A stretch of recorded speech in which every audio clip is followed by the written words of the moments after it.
Welcome to Thinking to Think podcast. Today, we're diving deep into something really timely, how our digital lives are, subtly shaping how we think and act. And a huge thank you to Michael Aponte for letting us explore his groundbreaking work. Absolutely. The algorithm made me do it. It's fascinating stuff. Yeah. We're going to explore how technology, especially social media algorithms, might be fundamentally rewiring, our understanding of obedience, even our sense of morality. That's the plan. Our mission today is really to unpack Michael Aponte's theory. He calls it digitally optimized obedience. And then see how it connects with, other research on digital influence that's out there. Right. We've got insights from Aponte's, obviously, some of his notes from July 16, 2025, plus research from the Meadows Mental Health Policy Institute. They did a piece on how social media changes our brains, and some insights from Harvard Medical School on screen time and the brain. Lots to dig into. Okay, let's unpack this. So obedience, most people probably think of, like the Milgram experiments. Yeah, the classic ones. Direct commands, someone in charge telling you what to do, maybe a threat involved, very clear cut. But Michael Aponte, he's talking about something different. This digitally optimized obedience. How does that work? How is it different? Well, the key difference Aponte points out is it's a new kind of compliance. Yeah. It's not driven by fear, not like Milgram where people feared punishment. Instead, it's actually incentivized. The algorithms themselves, their very design encourages obedience. You're not being forced exactly. You're being trained, not forced. So it's about rewards. How does that reward system actually show up day to day? Can you give an example of how we might be getting rewarded into complying without realizing it? Sure. Think about likes, shares. Your post starts trending. Each one is like a little digital pat on the back. Your brain learns, okay, this kind of post, this way of saying things, it gets me that reward. The feedback loop. Exactly. It's this continuous cycle. The algorithm rewards certain behaviors, and that subtly shapes what you post. Maybe even what you think is okay to post. It makes it, profitable in a social sense to obey. Yeah. And kind of uncomfortable not to. Yeah. You're not getting a direct order. You're being nudged, guided. Yeah. And over time, you internalize what the algorithm wants. It's obedience by design, not by force. I see the difference. It's much smoother, almost invisible compared to Milgram. Yeah. But calling it obedience, that's a strong word, it implies a level of control. Is there a risk we're overstating how much control these algorithms really have? I mean, people still have free will, right? They can choose. That's a really important question. And Aponte does stress that, yes, we do have agency, but the systems are so subtle. Exercising that agency becomes really, really difficult. It's not like a direct command you can just say no to. It's more like a constant stream of tiny nudges, often happening below our conscious radar, rewarding us with visibility, connection, approval.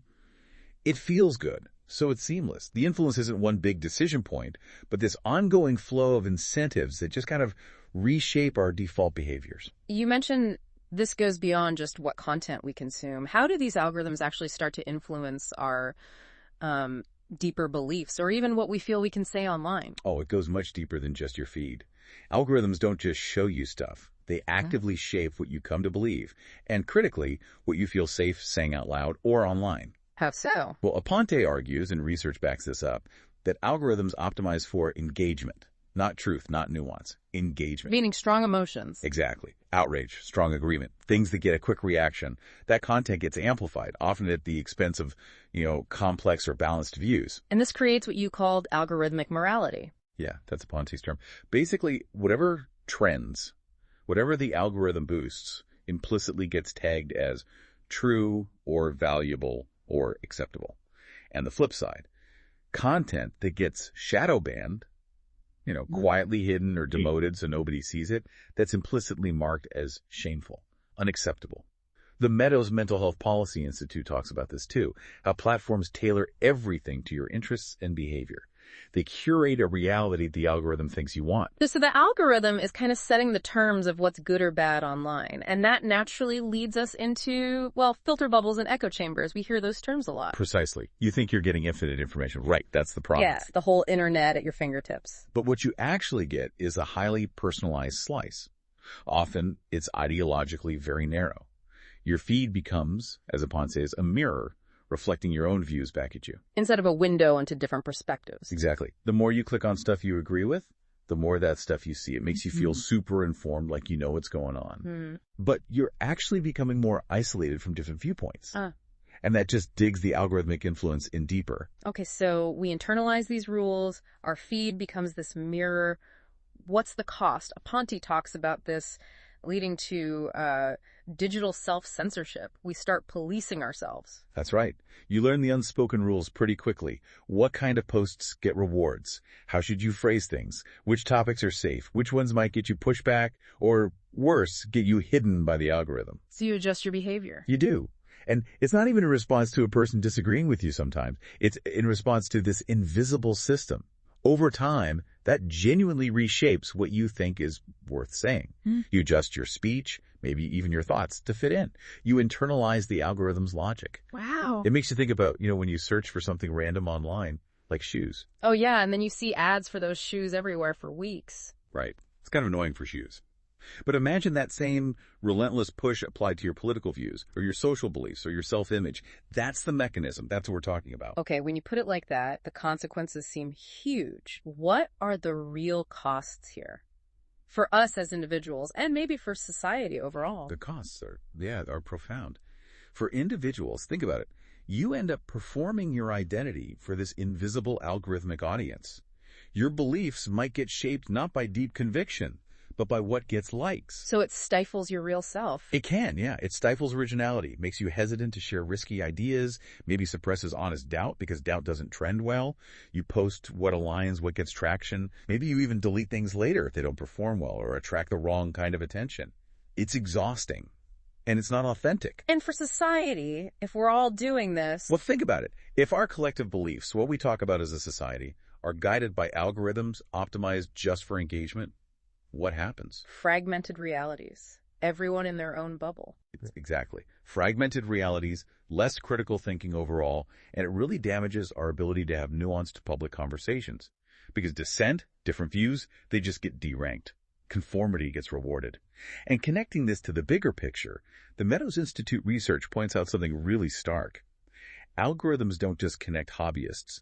They can identify extreme interests and connect people with shared radical views. Like terrorist networks. Their research found examples, yes. Facebook's own suggested friends feature was apparently used for recruitment by extremist groups in some cases. It learns what you're into and finds others like you, for better or worse. That's incredibly disturbing. And it's not just connecting people who are already extreme, is it? You mentioned the algorithms might actually push people towards extremism. That's a crucial part of it. The Meadows Institute highlights this escalation effect. It's about intensity. You start looking for, say, jogging tips. The algorithm notices you're interested in fitness, so it pushes you towards maybe marathon training, then maybe Ironman competitions. It keeps escalating to hold your attention. Or healthy recipes leading to potentially pro-anorexia content. Or someone looking for dating advice getting funneled into misogynistic pickup artist stuff. Wow. This escalation, Aponte and others argue, isn't a glitch. It's a feature. It's how the algorithms keep you hooked.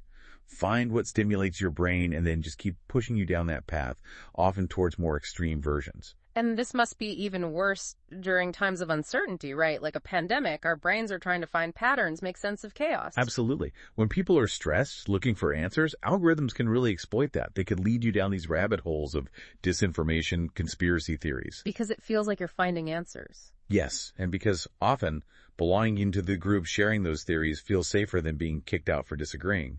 People might accept a conspiracy rather than risk social isolation, especially online. Your brain wants answers, and it wants to belong. Algorithms can hijack both needs. Okay, this is heavy stuff for adults. But what about kids? If grown-ups with fully formed brains struggle, what are the unique dangers for children and teenagers whose brains are still developing? This is where it gets particularly alarming. Leaked documents, which both the Meadows Institute and Harvard Medical School research touch upon, show platforms like Instagram knew they were targeting kids. Deliberately. Yes, spending huge advertising budgets to reach teens, even while internally acknowledging the psychological harm their algorithms were causing. Things like increased anxiety, depression, body image issues, especially for teenage girls. It wasn't an accident. It seems to have been a known consequence of their design choices. So a kid's natural curiosity online, that can lead them down dangerous paths really quickly. Incredibly quickly. A few clicks, a few hours watching videos. A child looking for healthy eating tips could end up seeing content promoting dangerously low calorie counts or extreme exercise.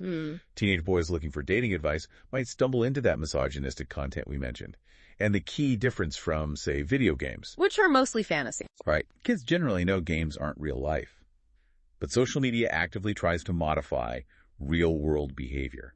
How long you spend on the app, what you buy, how you interact with people both online and off.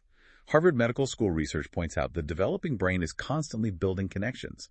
Digital media use actively shapes that process, and often it's what they call impoverished stimulation compared to real-world interactions and experiences. So faced with all this, the subtle obedience, the echo chambers, the risks, especially for kids, what's the way forward? What does Michael Aponte suggest we actually do? We can't just unplug entirely, right? No, and he doesn't suggest that. His core solution is deceptively simple. Here, cultivate awareness. Awareness, meaning what exactly? Meaning consciously noticing those subtle nudges from the algorithms, actively questioning why something is trending, pausing before you hit post or share and asking yourself, why am I doing this? What's my real intention here? It's about bringing mindfulness to your digital life. So it's about taking back control, reclaiming our autonomy in this environment that's constantly trying to guide us. Exactly that. Aponte really emphasizes that algorithms aren't magic. They're tools. Tools designed by people with specific goals, usually engagement and profit.